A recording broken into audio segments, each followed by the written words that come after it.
Patreon Q&A number 61, part 2. Part 1 was released earlier today. I still want to thank all 79 of my amazing, incredible, overpowered patrons. I still love you guys so much, and I can't thank you enough. And to everyone else listening, there's going to be some spoilers in these questions and answers, so tread carefully after this point. Futile-Kun asks, "Hey Shonen, I hope you're having a good day. I just became a Patreon because I love your videos." Hey, thanks. I appreciate that so much, Futile. Just let me know how to say your name and I'll say it correctly, but I really appreciate that. What do you think would be Suiryu's disaster level if he were to be trained under Silver Fang, especially if he were to use the abandonment? So this is a great question. And I think that given enough training, now in Battle Manga world, things are different there. Time is skewed and you don't need as much time as you would need in reality. And also, Suiryu is a freak of nature with the talent. He has like some of the most potential we've ever seen of anyone. Like, he doesn't even really train that hard. He kind of just messes around and he's already like high demon pushing dragon territory. So let's just say in Battle Manga time world, given with his potential and talent, 6 months to a year under Silver Fang, he would be a definitive dragon. No problem. He would be ridiculous. He'd be rivaling Garo, I think, in terms of ability and skill, and he already seems to be more powerful, like from a physical strength than Garo is. So yeah, probably Dragon. I mean, yeah, he could go further, but just for now, we'll say Dragon definitely.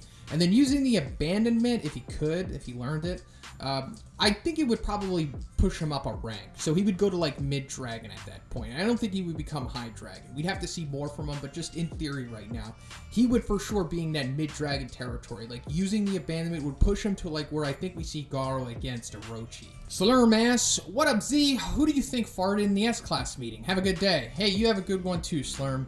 So I think this is maybe some misdirections, because we all just automatically assume it was Pig God who did it or something like that. But if Pig God did do it, I think everyone would immediately notice that it happened. So I think we can rule him out. And then if it was like Darkshine, I think they would rule him out too, because, you know, like they'd smell his fart too. So given that, you know, Watchdog Man has like super adept senses like a dog, that the fart was probably like really small and minuscule, so I think it might have been Tatsumaki. She seems to be like the type of person that would do that, so, you know, why not? Thomas S. asks, "Hey Shonen, this is my first Q&A question. Hope things are going well." They are going well, Thomas. Thank you for asking. I hope they're going well for you too. I was wondering, what do you think My Mask plans are for Saitama and Genos after a Monster Association arc? In the webcomic chapter 97, I believe, My Mask is seen looking at a picture of Saitama and saying to the idols that they don't have beauty like this. What do you think he plans for Saitama and for Genos, who up to that point in My Mask has been seen only in disappointment? Do you think My Mask is going to try and replace an S-Class hero with Saitama, or could he be interested for less savory reasons? Thanks for all the amazing content you make. Keep up the good work. Thanks again, Thomas. So I initially thought that maybe he was going to try to train him or something, but given that Flashy Flash has done the whole route of like seeing potential in him and wanting to trade him, I think it would be a little repetitive if a My Mask kind of wanted to do the same thing. So honestly, I'm really unsure what a My Mask wants, but it's a possibility that he might campaign for Saitama to join the S-Class or something like that, but he hasn't really done anything like that yet, or at least on panel. I'm sure we'll see something soon. This storyline will continue. There was emphasis placed on it for a reason, and we've seen that all of the other little converging storylines after the Monster Association are getting picked up on now, such as Flashy Flash. So we will see something with a My Mask. Maybe he'll try to train him to become an idol or something. It could be something comical like that, or maybe he wants to become a disciple of Saitama. You know, that's kind of repetitive too, but it could be something like that. It's hard to say, honestly, because the whole Flashy Flash thing, like, I don't think he's going to try to train him. It's difficult to say, but he is going to do something. I just wish I had a better answer for this. It's just, you never really know what's going to happen with a My Mask. He's a difficult character to read, and I think it might be a little too soon for Saitama to join the S-Class. So, your guess is as good as mine. Yonatan G asks, "Hey Z, what's up? My question this time is, who do you think is stronger? Suiryu Goketsu human and Orochi human. Obviously Orochi is the strongest, but in human form I don't really know because they all got stronger in a different way. What do you think?" Thanks, bro. So I think they are probably comparable in strength, because Orochi was seen to have some serious potential. by Psychos. And given that he was able to survive the death revival boost process multiple times, he was pretty powerful. And as strong as he became, that's very evident as well. And then Psycho says, or Giro says, that that Garo has even better potential than Orochi. And I think that might be some insight into saying that Orochi had some serious potential. So could Koketsu survive the same thing that Orochi went through? Maybe. Could Suiryu? Probably. So I think they're all comparable, and it's kind of really, it's difficult to say like who is definitively stronger as a human, but I think they're all around the same level more or less, because Koketsu just eating one monster cell made him a high dragon, and Suiryu would probably, the same thing would probably happen.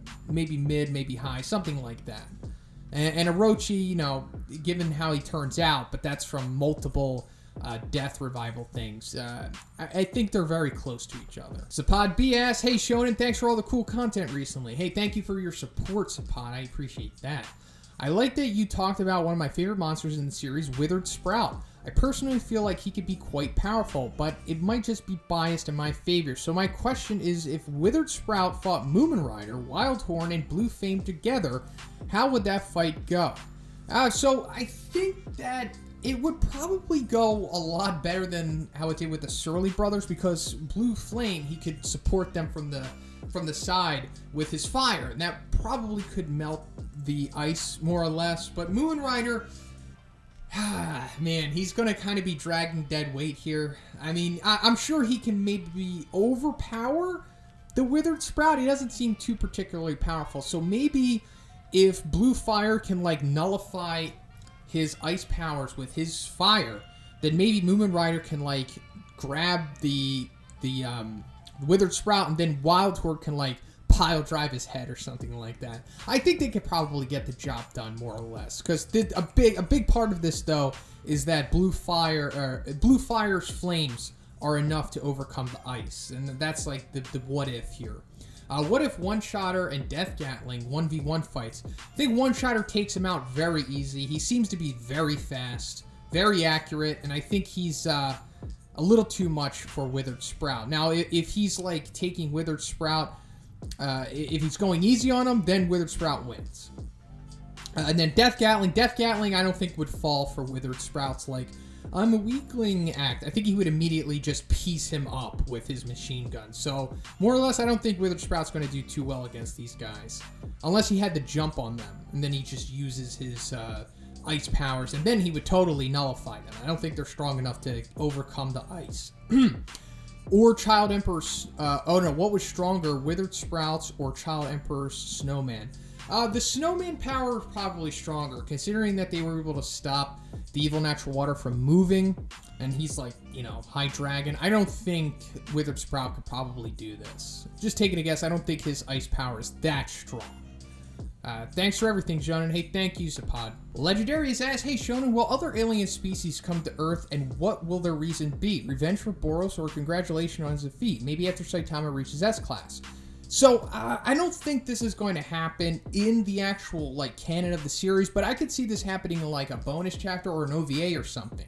And it more or less is either going to be probably congratulations, because he was the dominator of the universe, and I don't think anybody really wants to take revenge for Boros, because it seems like all of his men were on that ship.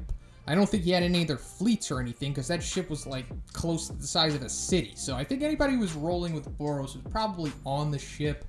And given that, like, Melzergard, Garugan Shoop, and Glory Boss were, like, his top 3 dudes, and no one else was really coming close to that, I don't think there's probably anyone else out there. Now, can this just be written into existence? Sure, I just think it's unlikely at this point. And if anybody does come for Revenge for Boros, that would be awesome. But I just don't think that's going to happen. I mean, it would be cool, like I said, an OVA or a bonus chapter, but I would think it'd be more so like congratulations. Kind of like that bonus or that filler episode in, what was it? Dragon Ball Super, like when they came down and they came to thank Mr. Satan. I think it would be something similar to that, and then, you know, comical things ensue. But I don't think anybody will earnestly come to exact revenge for Boros or anything like that. ShadowBatX asks, how's it going? What above all? Thanks, ShadowBat. I appreciate that. Gotta say, there's a lot of hype this weekend with the new One Punch Man chapter and trailer for the game. I can't wait to see more with both. First question, do you think we will ever see Saitama versus Saitama battle in the main story? I know this is a big stretch, but the only way I could see this as a possibility is that God creates stepping stones for Saitama before he faces him. He'll create a copy of Saitama as a final challenge, and this causes Saitama to get serious when he faces God. He will be in serious mode just like in his dream in the first episode of the season. Also, I don't think he will one-shot the copy because this isn't a day later like Saitama, with Saitama like with the audiobook, since the copy will be created right on the spot, hopefully. So I do think that he will fight God seriously at the end of the series, but as for the stepping stones, I think that's more likely to be like a vaccine man type dude, something like that. That only really seems to be the type of abilities that he could bestow upon people. Now, like you said, it is a stretch to think that he can just clone people, which I'm sure he could probably do something like that. I mean, why not? It's part of the course for like crazy fourth dimensional dudes like that. But being able to replicate Saitama to be strong enough to even rival his power is pretty ridiculous, even for God, because if, in this theory, Saitama is eventually going to defeat him, that would mean that God is way more powerful than that, just like in my opinion. So even if he does make a clone, I don't think it will be anything to even remotely challenge Saitama. And as for the whole audiobook day later thing, I need to make a video about this because I'm really unsure what the truth behind that is. I need to go more into it. I need to do more research because there's a lot of evidence that kind of points at Saitama not getting stronger every day. So I want to go more into it because I think this question is really up for debate. Last question. That message that you sent about Bang being a shirtless in the game, meme-worthy by the way, whether it was a callback to him facing Melzergard or abandonment, I thought to myself this is really a good question. So my question is, when Bang fought Melzergard, do you think he used abandonment on him or did he just go shirtless? I double-checked the anime and the manga and he went shirtless right from the start, but when he does it again, when facing Elder Centipede, he went shirtless and then used abandonment. I would assume he did the same off-screen when faced Melz. What do you think? I thought that he went shirtless after he got hit from Melzergard. Like, he went through all that debris, and then I assumed that, like, him getting thrown through all those rocks and stuff kind of, like, tore his shirt off. Or he just did it off screen afterwards. Either way, I don't think it was him using the abandonment because, like, there was no emphasis placed on it, first of all. And then, like, when he was walking up to Melzergard, you know, he was talking and he was like cracking his shoulder. He didn't seem to be like in abandonment mode. Like when they do the abandonment, they just kind of become silent and then they just get to work. At least that's what we've seen from like Garo when he does it against the support team. When he goes against Orochi, it's a little different. But also like when he does it against the when Bang does it against the executives and when he does it against Elder Centipede. So maybe he was, but I think they probably would have drawn a little more emphasis or at least attention to it. Possibly. I don't know, because the abandonment is in the data book. And the data book was, I think, way before Chapter 84. So maybe he did use it. Maybe that, I'm going to have to look into that. Maybe he did use it. Because that would also explain how he completely went beast mode after that. But then I think he probably enough to completely beast Melzergard. So, it's kind of like Schrodinger's abandonment. You know, it's weird. But that's a good question. I think the One Punch Man game broke me because you might be triggered by this. I think Bang is weak as a whole because he was easily destroyed by a broken Deep Sea King based on the vid I sent you last week. And he will only be overpowered when he goes shirtless for a brief moment. Help me, Shonen. Anyway, thanks for everything. Hey, thank you, ShadowBat.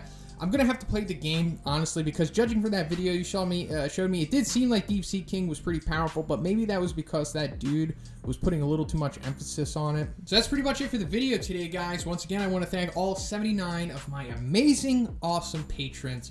Guys, I love you so much. I tell you this all the time, but it's the truth, and I can't thank you enough for everything. And if you would like to be in next week's Q&A, just simply check out my Patreon. The $5 tier will give you access to this video, and if you haven't already, please subscribe as well. Have a great day, and I'll see you in the next one.